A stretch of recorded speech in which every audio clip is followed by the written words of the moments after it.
Olá, bem-vindos a mais um Reforma em Debate. Eu sou o Davi, advogado do VBSO Advogados, e eu estou aqui com a Ana, também advogada, para tratarmos das alterações da Lei Complementar 227 sobre o Imposto de Doação e Heranças, o ITCMD. Muito se tem discutido sobre um aumento da tributação e o impacto para as famílias empresárias no âmbito da sua sucessão. Ana, uma das principais alterações que vi é a instituição da progressividade para o ITCMD, correto? Exatamente, Davi.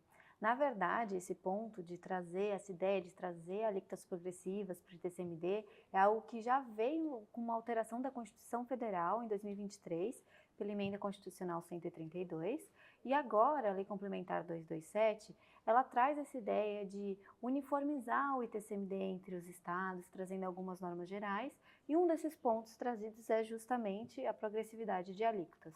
Aqui em São Paulo, por exemplo, a gente tem uma alíquota fixa de 4% e que agora, com a lei complementar, São Paulo e outros estados vão ter que adaptar a sua legislação interna para atender essa ideia de ter alíquotas progressivas. Por isso que é muito importante a gente continuar acompanhando a legislação de cada estado e, claro, né, existe um limite, um teto para os estados estabelecerem essas alíquotas, que hoje esse teto é fixado pelo Senado Federal e é de 8%. Perfeito. Além da alteração das alíquotas, outro ponto que vi é justamente a questão da alteração do critério da base de cálculo, em especial quando estamos falando de doações de participação societária. O que foi alterado nesse ponto?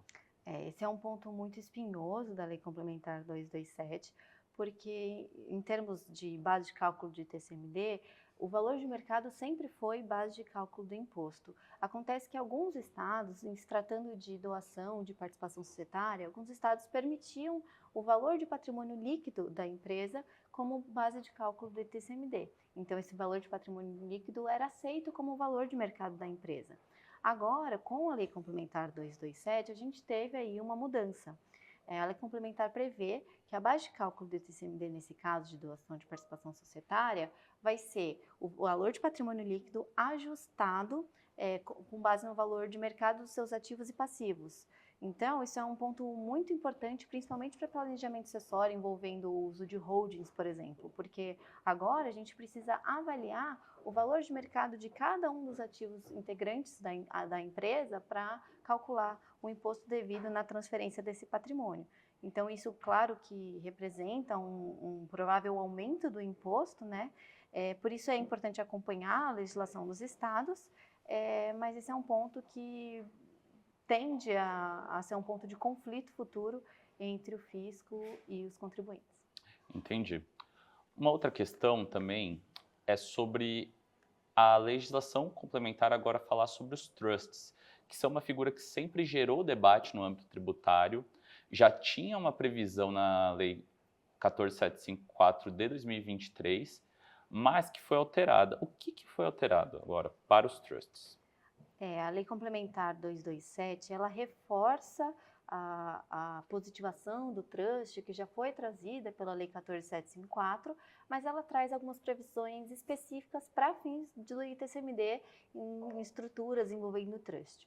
Eu entendo que o principal ponto trazido pela Lei 227 é entender o momento da ocorrência do fato gerador, o momento em que é devido o pagamento do tributo em operações com trust. Não existe uma resposta única aqui, né? Esse momento depende, por exemplo, se eu estou tratando de um trust revogável, de um trust irrevogável, se trata de uma disponibilização para o beneficiário em vida do instituidor, né? Ou após o falecimento do instituidor. Então, são vários os parâmetros que têm que ser verificados para determinar qual que é o momento da incidência desse imposto, né? Então, é um ponto que tem que ficar atento para conseguir fazer o pagamento do tributo no momento correto. Entendo. Além disso, você acredita que tem mais algum ponto que nós tenhamos que ressaltar sobre a lei complementar?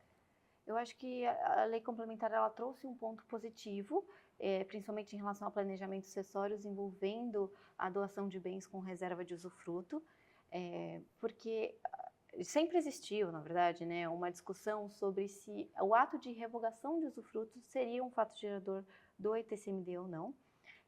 Alguns estados, inclusive na própria legislação estadual, previam esse momento da revogação do usufruto como um fato de incidência do imposto, Só que agora a lei complementar veio acabar com esse debate e prevê expressamente a não incidência do ITCMD na revogação do usufruto, confirmando, né, que ali é só um ato que consolida a propriedade no instituidor. Ótimo. Todas essas alterações já estão em vigência?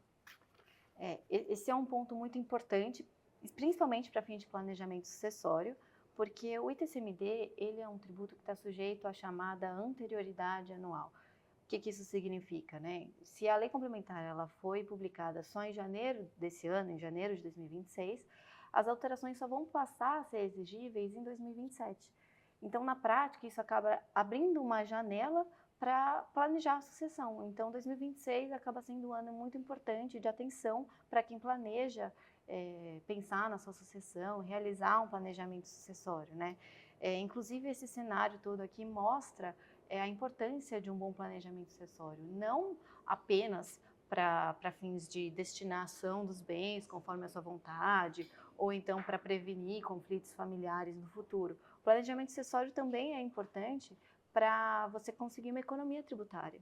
Então, para quem pensa principalmente fazer doações, por exemplo, é importante avaliar essa janela que foi aberta para prevenir um aumento de tributação. Ótimo. Muito obrigado, Ana, pela participação. Obrigada. Pegando o gancho que a Ana falou, nós da equipe do VBSO Advogados estamos acompanhando todas as alterações do TCMD e estamos à disposição. Muito obrigado.